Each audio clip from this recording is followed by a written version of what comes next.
8월 21일 주일 예배 하나님께 올려드리겠습니다. 같이 기도하겠습니다. 하나님 감사합니다. 오늘도 이 공동체에 주님 앞에 모여 예배를 드립니다. 이 예배 가운데 함께 하시고 성령께서 임재하셔서 또한 우리의 마음과 생각과 뜻을 주님의 뜻으로 인도하여 주시옵소서. 예배 가운데 충만케 하셔서 우리가 주님을 전심으로 찬양할 때 성령님 하시고 말씀 가운데 함께 하셔서 말씀을 깨달아 또한 실천할 수 있는 믿음과 또 은혜를 주시옵소서.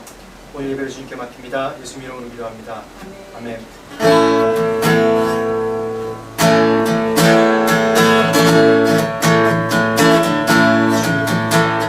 주발 앞에 엎드려 주만 안전을 원해 주 대신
오직 예수님만이 우리의 소망이시고 구원이십니다. 오직 주님 한 분밖에 없습니다. 주님은 길이요 진리요 생명이 되신 주님이십니다. 아멘. 그런 주님을 찬양합니다. 높여드립니다. 아멘.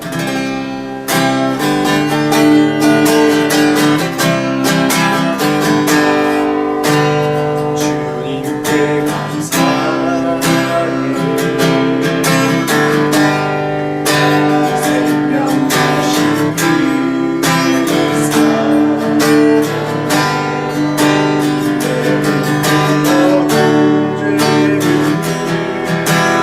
사하시고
예수님 우리의 빛이 되시고 생명이 되시고 오직 생명의 길이 되시고 진리가 되셔서 감사합니다. 예수님 지금 이 모든 영광 주님께 올려드립니다. 오직 주님의 이름만 높여드립니다. 감사와 찬양을 주님께 올려드리고 예수님 이름으로 기도합니다. 네. 오늘 말씀 제목은 예수님의 농사법입니다. 말씀 읽겠습니다. 마태복음 13장 36절에서 43절 말씀입니다. 같이 읽겠습니다. 이에 예수께서 무리를 떠나사 집에 들어가시니 제자들이 나와 이르되 밭의 가라지의 비유를 우리에게 설명하여 주소서. 대답하여 이르시되 좋은 씨를 뿌리는 이는 인자요 밭은 세상이요 좋은 씨는 천국의 아들들이요 가라지는 악한 자의 아들들이요 가라지를 뿌린 원수는 마귀요 추수 때는 세상 끝이요 추수꾼은 천사들이니 그런즉 가라지를 거두어 불에 사르는 것 같이 세상 끝에도 그러하리라. 인자가 그 천사들을 보내리니 그들이 그 나라에서 모든 넘어지게 하는 것과 또 불법을 행하는 자들을 거두어내어 풀무불에 던져 넣으리니 거기서 울며 이를 갈게 되리라. 그때 의인들은 자기 아버지 나라에서 해와 같이 빛나리라. 귀 있는 자는 들으라. 아멘. 지난주에 마지막 부분의 가라지의 비유에 대해서 우리가 나누고 짤막하게 나누고 이번 주에 가라지 비유에 대해서 한다고 제가 말씀드렸습니다.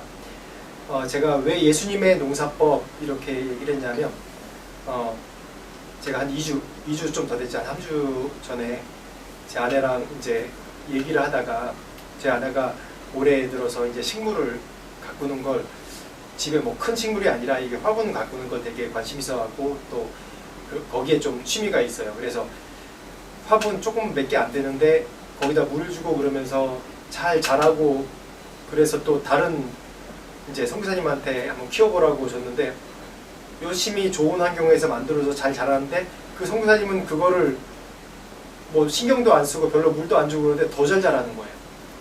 그래서 이렇게 알아보니까 이게 제 아내가 막 찾다 보니까 이 잡초가 어떤 역할, 가라지 잡초가 어떤 역할을 하는지에 대해서 또 저한테 나눠준 걸 딱 들으면서 이 가라지 비유가 이 마태복음 13장에 있는 이 가라지 비유가 예수님이 이런 통찰력과 이런 통찰력으로 우리에게 가르쳐 주려고 했구나 라고 이 말씀 깨달음이 있어서 이 말씀을 2주 전부터 이제 준비하기 시작했습니다. 그래서 이제 지난주에 간단하게 가라지가 어떤 역할을 하는지 나누고 오늘 이제 시작하는데 우리가 보기에 이 세상에서 득세하고 활개치는 그런 세력들이 악한 세력처럼 보입니다. 실제로 그러고 있고요. 실제로 보이는 그런 모든 것들은 이제 보암직하고 좀 더 세상적이고 자기 자랑하고 그런 사람들이 더 잘 되는 것처럼 보입니다. 오히려 선한 사람들, 하나님의 사람들은 더 위축되어 있고 또 잘 되지 않는 것 같고 그런 것처럼 보입니다. 실제로 이런 일들이 지금 이때만 있었던 것이 아니라 이 예수님 때에도 그런 일들이 있었습니다. 그래서 오히려 악한 세력들이 더 활개치는 것처럼 보이고 더 선하고 정말 메시아를 기다리고 그리스도를 기다리는 그 진리 가운데 서 있는 사람들이 오히려 핍박받고 더 약한 그런 상황 가운데 있었습니다. 그래서 그때 예수님 당시에도 이런 악한 세력이 범람하는 그런 득세하는 세력 가운데서 이때 당시에도 두 가지 파가 있었어요. 하나는 이런 악한 세력들을 그냥 없애버려야 된다. 그런 파와 한 파는 이런 악한 세상 속에서 내가 도망하여서 그냥 나 따로 있으리라 라는 그런 파가 있었습니다. 뭐 지금도 인간이 사는 사회는 그런 것 같습니다. 극단적인 두 파가 있는 것 같아요. 이때 당시에 이 가라지 같은 것을 제거해야 된다. 그런 파는 어떤 사람들이었냐면 예수님 당시에 성경에 나오죠. 열심당원들은 그 예수님의 제자 중에 이제 시몬이 열심당원 소속이었다고 이렇게 알고 있어요. 열심당원 사람들은 당시에 로마의 식민 지배 당하고 있는 그런 세계 속에서 어떻게 하면 하나님 나라가 임하게 할까?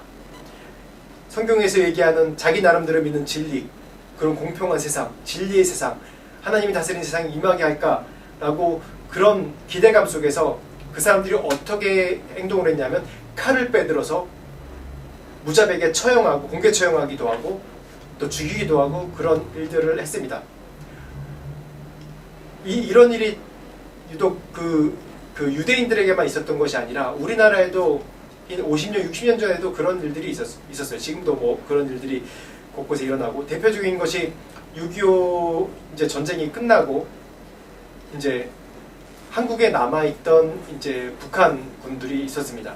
그래서 뭐 지리산이나 그렇게 산속에 숨어서 있다가 낮에는 숨어 있고 밤에 내려와서 또 사람들이 없을 때 내려와가지고 또 음식도 가져가고 그러면서 또 그곳에서 이제 뭐 민주주의 또 공산주의 그렇게 가르면서 이제 공산당이 최고라고 공산주의가 최고라고 생각하기 때문에 그렇지 않은 사람 다 내려와 죽이기도 하고 그런 일들이 있었습니다.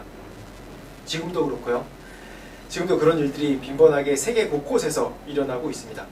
뭐 이슬람 열심당원들도 그렇고 힌두교는 힌두교 이제 열심당원들도 그렇고 지난주에도 제가 나눴죠. 그램 스탠리 이제 선교사님에 대해서 나눴는데도 그랬죠. 이런 일들이 유독 이 유대교에만 있는 것이 아니라 다른 종교나 인간 사는 사회는 다 이렇게 극단적으로 다 제거해 버려야 된다. 그런 이념 가운데 그 종교가 아니라 자기 이념으로 자기 신념으로 하는 사람들이죠. 이 예수님의 제자들 중에서도 그런 사람들이 있었습니다. 물론 마태복음 13장 28절 후반절부터 29절 보면 같이 읽겠습니다. 우리가 가서 이것을 뽑기를 원하시나이까 주인이 이르되 가만두라. 가라지를 뽑다가 곡식까지 뽑을까 염려하노라. 사마리아 지방을 지나가려고 하는데 사람들이 못 지나가게 해요. 그때 예수님께서 그냥 돌아가시죠. 돌아가자 그렇게 하는데 이 제자들이 그걸 보고 예수님이 능력 있고 정말 죽은 자도 살리시고 그 능력 있는 거 아니까 이 제자들이 그래요. 저 사람들 그냥 싹 다 없애버리십시다. 이렇게 얘기하는 것이에요. 자기 생각이 안 맞다고 이념이 안 맞다고 그렇게 하는 파가 있었어요. 이때 당시에도. 근데 그런 파가 있는 반면에 어떤 파는 도망가는 현실을 도피하는 파가 있습니다. 경건주의 또 SNF파 그 당시 SNF파죠. 경건주의 뭐 분리주의 뭐 가라지가 없는 곳에 살고 싶다. 이 세상과 떨어져 살고 싶다. 이 세상에서 고립돼서 나만의 내가 하나님만 섬기고 그런 가운데 살고 싶다라는 그런 사람들이 옛날부터도 있었어요. 뭐 수도원운동도 그런 가운데 하나지만 또 이것이 나쁘다고 할 수만 없는 게 이 양쪽의 극단적인 나쁘다고만 할 수 없는 게 또 이런 경건운동으로 시작해서 정말 하나님께 가까이 가는 정말 깊은 묵상 가운데 영성 가운데 들어가는 것이 무엇인지 또 가르쳐주는 그런 것들도 있었죠. 또 이런 뭐 제거파 같은 경우에 사회운동을 열심히 하기 때문에 이 사회에 어떻게 하나님 나라를 이루어야 되고 어떻게 하나님 나라를 적용해야 될지 또 그런 또 긍정적인 면도 있습니다. 그렇지만 우리가 이 세상 우리 인간들이 생각할 수 있는 이 두 가지 극단적인 거 굉장히 쉽게 생각할 수 있는 거예요. 저도 그런 생각들이 많습니다. 어쩔 때는 야 이런 세상에 이런 나쁜 사람 야 이렇게 말씀대로 안 하는 사람 다 쫓아내버려야 되고 또 정치 보면 이건 너무 안 좋은데 이거 끝내버려야 되고 막 이런 극단적인 생각이 많이 드는 거예요. 이게 어떻게 보면 사람에게 제일 쉬운 방법인 것 같아요. 쉽게 생각하는 방법인 것 같아요. 예수님께서 이 가라지 비유를 통해서 우리에게 주시는 메시지가 있습니다. 가라지로 가득 찬 이 세상이 소망 없어 보이고 또 천국의 아들들이 빛을 내지 못하고 악한 세력 가운데 당하기 때문에 우리가 이 세상에서 할 수 있는 게 없다라고 생각하시지만 하나님이 이 세상의 가라지 같은 이 죄악으로 가득 찬 이 세상 가운데 여전히 지금도 하나님이 천국의 아들들 말씀 그대로입니다. 천국의 아들들을 심어놓고 계십니다. 원수마귀도 악한 아들들을 심어놓고 있어요. 똑같습니다. 눈에 보일 때는 이 가라지가 더 크고 더 잘 되는 것 같아요. 그렇지만 아니죠. 뭐 교회에서도 보면 좀 그렇습니다. 우리가 왜냐하면 가라지 곡식을 어떤 거라고 우리가 판명하기 참 힘들어요. 우리 눈으로 판단할 수 있을 만한 기준이 없습니다. 이건 세상이고 이건 가라지고 이건 알곡이고 이렇게 지금 당장 우리가 그걸 구분하는 것도 우리에게 허락되지 않은 판명이에요. 사실 허락되지 않은 권한입니다. 모든 판단은 하나님께 있는 것이죠. 예를 들어서 교회에서도 보면 정말 새벽 예배 열심히 하고 정말 열심히 섬기는 분이 있어요. 그전 이제 교회 제가 섬길 때 열심히 새벽 예배도 열심히 하고 또 교회에 무슨 영상 편집 같은 거 하면 본인이 막 스스로 다 하고 정말 이제 교회 나와서는 집사님 또 목사님 그러면서 열심히 섬기고 항상 열심히 봉사를 해요. 그래서 담임 목사님이 그분한테 막 일거리를 많이 맡겨요. 그런데 나중에 알고 보니까 교인 중에 많은 사람한테 사기치고 매덕에 그런 빚을 지게 만들고 갚지 않고 정말 그런 사람들이 교회에 많이 있는 것 같습니다. 저도 그런 걸 직접 경험했고 또 TV 이제 뉴스에 보면 그런 사람들 어떤 사람들은 뭐 200억을 교인들한테 200억을 또 그렇게 빌려가지고 잠적했다고 그런 뉴스도 나오기도 해요. 우리가 보면 그냥 겉으로 보면 누가 가라진지 누가 또 알곡인지 구분을 할 수가 없어요. 이 세상에서도 그렇고 교회에서도 그렇고 그 판단은 겉모습으로는 우리가 알 수 없는 겁니다. 이 핵심적인 교훈이 뭐냐 하면 이 가라지 비유에서 첫 번째로 가라지를 뽑아서는 안 된 이유는 바로 이 알곡입니다. 성경에 정확하게 나와 있죠. 가라지를 뽑지 않는 이유는 알곡 때문에 안 뽑는 거예요. 가라지를 뽑다가 곡식까지 뽑힐까 염려하노라 라고 얘기합니다. 말씀 가운데 이게 바로 핵심입니다. 근데 실제로 이제 이 유기농 하시는 분들의 이제 증언을 보니까 그 전에 했던 우리가 아는 관행농업이라고 그러더라고요. 관행농업이 뭐냐면 땅을 갈고 땅의 모든 그 잡초를 제거하고 그 내가 심은 고추, 내가 심은 곡식 그것만 자랄 수 있도록. 왜냐하면 우리가 상식적으로 잡초 같은 게 같이 있으면 그 영양분을 뺐기 때문에 이 식물이 내가 원하는 알곡, 내가 원하는 채소 그런 것들이 안 자란다고 생각하잖아요. 그래서 심을 때 뭐 고추밭에 고추 심을 때 보면 그 위에다가 검정 비닐로 쫙 싸가지고 고기만 뭔가 잡초가 안 자라게 그렇게 만들지 않습니까? 근데 유기농 하는 분들의 그런 증언을 보면 그렇게 하면 땅을 죽게 만드는 거라고 얘기합니다. 땅을 오히려 못 쓰게 만든다고 그래요. 그러면서 실제로 이제 그분들이 하는 게 뭐냐면 그곳에 이 잡초랑 같이 자라게 하는 거예요. 잡초도 어느 정도 이제 정리해주면서 내가 원하는 심은 식물을 같이 자라게 하는 거예요. 왜 그러냐 생각해보니 왜 그러는지 설명했는데 이 잡초는 너무 번식력이 강하고 너무 세가지고 이 땅 속에 깊이 있는 미네랄이 깊이 있는데 그 미네랄을 찾으러 땅속 깊이 잡초가 깊이 뿌리를 파고든다고 그래요. 우리도 잡초를 제거할 때 보면 뭐 군대 있을 때 잡초 제거 많이 했는데 잡초를 제거할 때 보면 위에 딱 베버리면 안 되고 밑에까지 해야 되는데 깊게 파야지 이 뿌리 끝에까지 제거할 수 있더라고요. 그렇듯이 이 잡초가 이 미네랄, 이 영양분을 찾아서 이 땅에 깊숙이까지 뿌리 내리는 거예요. 그래서 거기서부터 양분을 빨아 올리는 거거든요.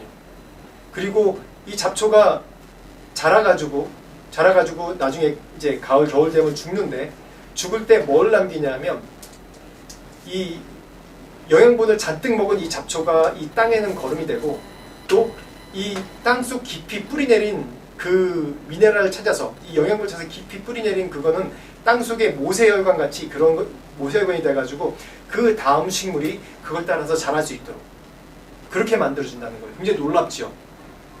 그 대신 이제 적절하게 잡초를 또 제거해주고 그렇게 해야 된다고 그렇게 얘기하더라고요. 이 알곡보다 잡초가 더 훨씬 많으면 이게 알곡이 힘을 못 얻기 때문에 비슷한 비율로 그렇게 자랄 수 있도록 그렇게 또 약간씩만 손대주면 된다고 그러더라고요. 어떤 분이 거의 70대 다 된 분인데 15,000평을 혼자 다 관리한다고 그래요. 비료도 아무것도 안 주고 퇴비도 안 주고 그냥 그 15,000평을 혼자 다 그냥 한다고 그래요. 아무 도움도 없이. 그 얘기 들으면서 제가 굉장히 놀랐습니다. 그러면서 가라지, 이 성경에 분명히 성경의 해석에 나온 가라지가 세상이고 또 알곡은 천사의 하나님의 아들들이라고 얘기하고 있어요.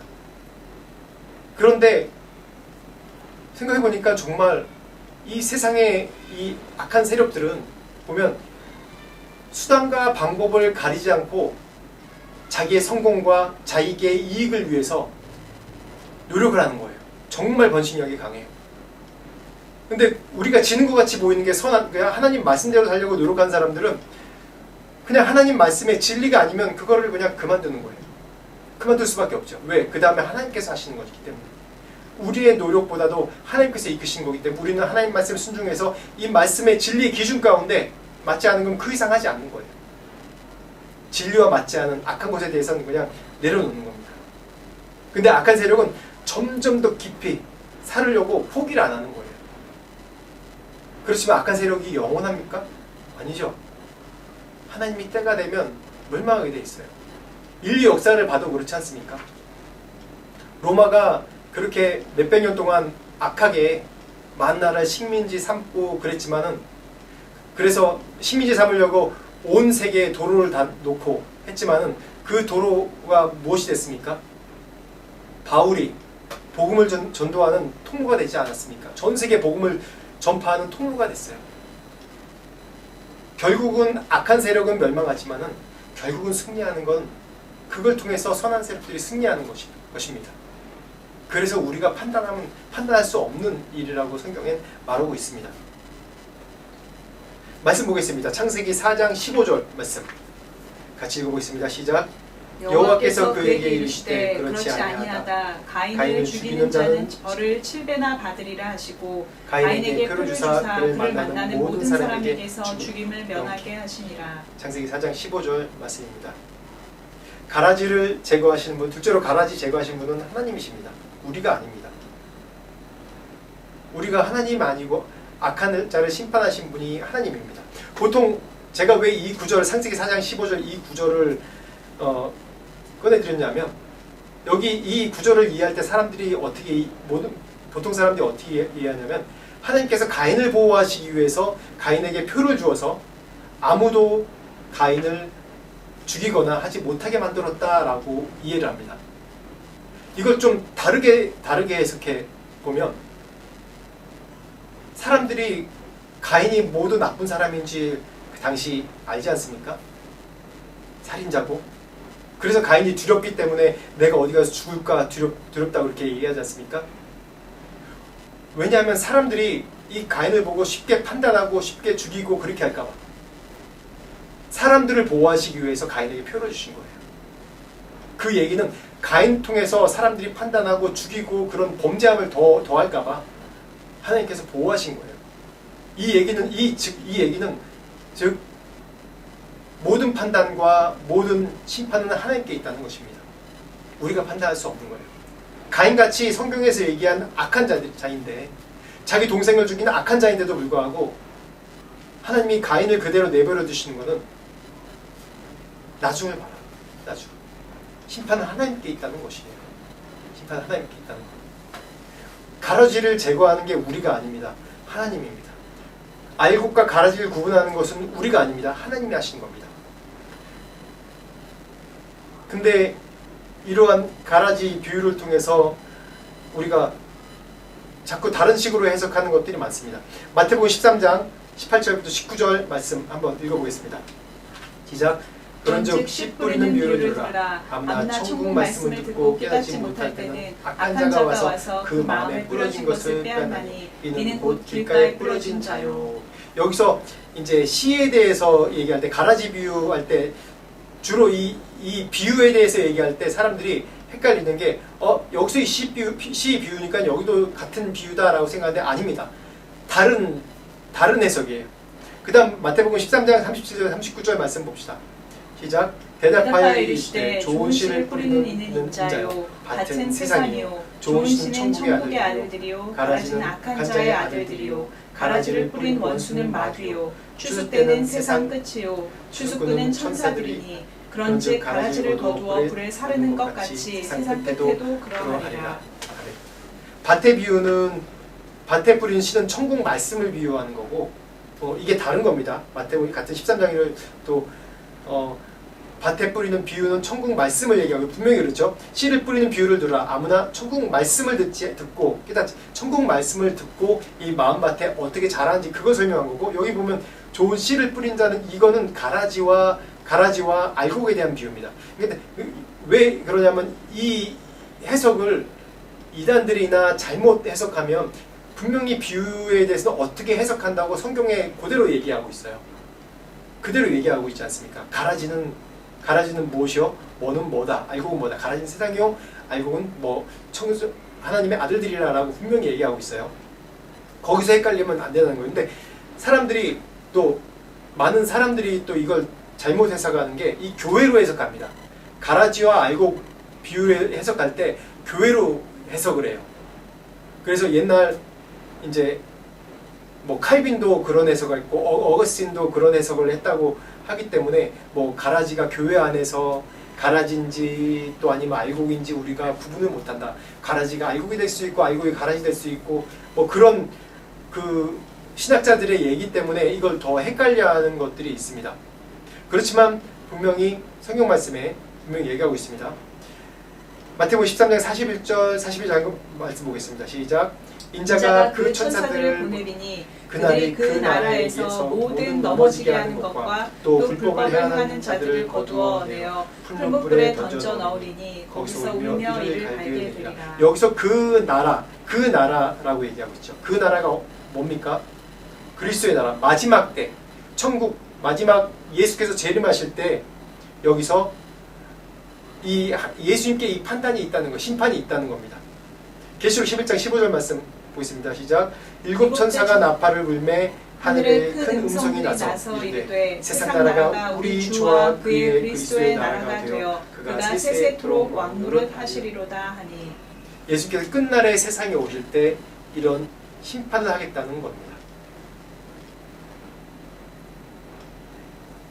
그래서 가라지 비유를 가라지 비유를 이 가라지 비유의 밭을 이제 교회로 하면 안 되는 그런 이유가 뭐냐면 성경에 여러 근거가 있어요. 마태복음 18장 15절에 17절 말씀 읽어보겠습니다. 시작. 내 형제가 죄를 범하거든 가서 너와 그 사람과만 상대하여 권고하라. 만일 들으면 내가 내 형제를 얻은 것이요 만일 듣지 않거든 한두 사람을 데리고 가서 두세 증인의 입으로 말마다 확증하게 하라. 만일 그들의 말도 듣지 않거든 교회의 말하고 교회의 말도 듣지 않거든 이방인과 세리와 같이 여기라. 여기 분명히 교회 안에서 알곡과 가라지가 아니라고 얘기한 게 뭐냐면 분명히 하나님이 예수님이 이 알곡과 가라지 비유를 할 때 세상 끝날까지 기다리라고 그랬어요. 가라지와 알곡을 구분하는 것은 예수님께서 끝날에 예수님께서 심판하실 때 하신다고 분명히 말씀하는데 교회에 이 가라지와 알곡이 교회로 하면 안 되는 이유가 바로 이런 것입니다. 형제가 범죄하거든 권고하여 말을 안 들으면 어떻게 하라고요? 이방인과 세리같이 여기가 쫓아나려고 한 것입니다. 또 그 다음 말씀 고린도서 5장 1절에서 2절 시작. 너희 중에 심지어 음행이 있다함을 들으니 이런 음행은 이방인 중에서도 없는 것이라. 누가 그 아버지의 아내를 취하였다 하는도다. 그리하고도 너희가 오히려 교만하여져서 어찌하여 통한이 여기지 아니하고 그 일을 행한 자를 너희 중에서 쫓아내지 아니하였느냐. 이 말씀에도 나와 있죠. 이걸 가라지를 교회로 비유하면 이런 음행한 자를 끝까지 기다려야 된다고 그러나요? 아니죠. 쫓으라고 그랬어요. 쫓아내라고 얘기합니다. 또 하나 말씀 계시록 2장 20절 그러나 내게 책망할 일이 있노라. 자칭 선지자라는 여자 이세벨을 내가 용납함이니 그가 내 종들을 가르쳐 꿰어 행음하게 하고 우상의 제물을 먹게 하는도다. 교회에서 이세벨, 교회에서 이런 말씀의 진리 가운데 살지 않는 자는 경고하고 권면하고 아니면 쫓아내라는 거예요. 교회에 나쁜 세상에 영향을 주기 때문에 쫓아내라는 겁니다. 교회 안에서 이런 일들은 정확하게 진리 가운데 판단하고 두세 사람 증인으로 판단하라고 분명히 얘기하고 있습니다. 마태복음 3장 16절 우리가 다 아는 말씀입니다. 하나님이 세상을 이처럼 사랑하사 독생자를 주셨으니 이는 그를 믿는 자마다 멸망하지 않고 영생을 얻게 하려 하심이니라. 이 비유는 이 가라지 비유는 이 세상이라는 밭에 심겨진 천국의 아들들에 대한 것입니다. 내가 예수님이라면 이 세상에 그 마귀가 가득한 이 세상에 정말 이 천국의 아들을 심고 싶을까요? 아니죠. 그렇지만 예수님은 심으셨습니다. 예수님이 말씀하신 것은 하나님 나라는 세상과 분리되어 있는 하나님 나라가 아니라 세상과 공존하는 하나님 나라가, 이게 바로 하나님 나라가 이미 임했다는 것이라고 분명히 얘기하고 있습니다. 하나님 나라가 이미 임했다는 것은 제가 2주 전에도 말씀드렸듯이 천국이 예수님이 이 세상에 오심으로 인해서 천국에 침노당한 것이고 바로 임한 것입니다. 그렇지만 우리는 자꾸 분리하려는 게 세상과 하나님 나라와 이런 걸 계속 분리하려고 그러는데, 분명히 이 말씀 가운데 얘기했듯이 천국과 하나님 나라는 공존하는 거예요. 지금 이 세상 가운데 분리하는 것이 아니라 함께 공존해 가면서 그 다음 어떻게 합니까? 이 세상 가운데서 하나님의 아들, 하나님의 아들들을 계속 승리해 나가는 겁니다. 우리가 보기에 세상에 가라지들이 풍성하고 세상에 성공하는 것 같지요? 아닙니다. 이곳 가운데 알고 있는 우리들이 믿음을 지키고 끝까지 싸워서 믿음을 지킬 때 이 알곡이 더 단단해지는 것이에요. 이 알곡이 정말 단단해지는 것이에요. 그럴 때 마지막 때 예수님께서 심판한다고 이렇게 말씀하지 않으셨습니까? 예수님은 세상을 버렸다고 얘기하지 않으시고, 예수님께서 이 세상에 오신 것이 뭐라고 그랬죠? 요한복음 3장 16절처럼 하나님이 세상을 이처럼 사랑하사라고 얘기합니다. 하나님이 이 세상을 사랑한다는 거예요. 우리가 보기엔 죄악이 가득한 세상인데도 불구하고 하나님은 이 세상을, 온 인류를 구원하기 위해서 지금도 기다리시고, 지금도 하나님의 자녀들이 이 세상 가운데 승리하고 이 세상 가운데 끝까지 복음을 전파하기를 원하시는 겁니다. 그게 하나님의 뜻이고, 그게 예수님께서 2000년에 이미 오셔서 우리를 위해서 십자가에 돌아가시고 그때부터 이미 임한 천국이 시작된 것이 바로 이 세상에서 우리가 하나님 나라를 이루고 살아야 된다는 그런 사명입니다. 우리는 알곡입니다. 세상 가운데 세상의 밭에서 가라지들이 많다고 내가 그것을 핑계로 나는 이 세상에 이런 일들 때문에 내가 잘하지 못했습니다 라고 주 옆에 가서 얘기할 수 있겠습니까? 아닙니다. 오히려 가라지, 오히려 내게 있는 고난과 어려움이 나를 더 하나님을 찾게 하고 또 하나님을 의지하게 하는 양분이 되는 것입니다. 결국은 우리가 승리하는 거예요. 타협하지 마십시오. 세상과 타협하지 마십시오. 세상과 타협하지 말고 더 이 세상 가운데 내가 믿음을 지키고 진리를 지키고 말씀 가운데 살아갈 때 결국 무엇입니까? 결국 승리는 우리에게 있습니다. 오히려 가라지의 양분들이 오히려 우리의 양분이 되는 것입니다. 하나님 세상의 악한 것들을 그대로 내버려 두는 것들은 바로 우리 알곡을 위해서입니다. 우리가 해야 될 건 무엇입니까? 끝까지 믿음을 지키고 싸우는 것입니다. 우리의 믿음을 잃어버리지 않고 최후 승리 주시는 분이 바로 주님이시라는 것을 믿고 우리가 끝까지 싸우는 것입니다. 우리 안에 진리, 생명, 예수님의 빛을 지키십시오. 그것이 우리에게 주신 사명입니다. 같이 기도하겠습니다. 하나님 감사합니다. 이 세상이란 밭 가운데 우리가 사는데 정말 가라지가 너무 많기 때문에 우리가 늘 패배하는 것 같고 우리가 늘 실패하는 것처럼 보입니다. 그리고 우리가 늘 고난 가운데 있다고 여겨지는 것이 너무 많습니다. 그렇지만 주님, 오늘 말씀을 통해서 세상이 비록 가라지의 밭처럼 보일지라도 우리가 우리의 믿음을 지키고 끝까지 우리가 진리를 지키며 또 이 세상 살아나갈 때 결국 최후 승리는 우리에게 있다고 말씀해 주셨습니다. 하나님, 우리를 이 세상 가운데 우리의 믿음을 잘 지킬 수 있도록 도우시옵소서. 세상의 풍파에 휩쓸려가지 아니하고 우리에게 주신, 우리를 부르신 부르심대로 믿음으로 싸우면서 이미 임하신 천국을 우리 삶 가운데 누리면서 살 수 있는 믿음의 성도들이 될 수 있도록 축복하여 주시옵소서. 지금 우리 주 예수 그리스도의 은혜와 하나님 아버지의 무한하신 사랑과 성령님의 감화감동 역사하심이 주님의 알곡으로 이 세상의 고난 가운데 승리하기 원하는 모든 자들에게 지금부터 영원토록 함께 하시길 간절히 축원하옵나이다. 아멘.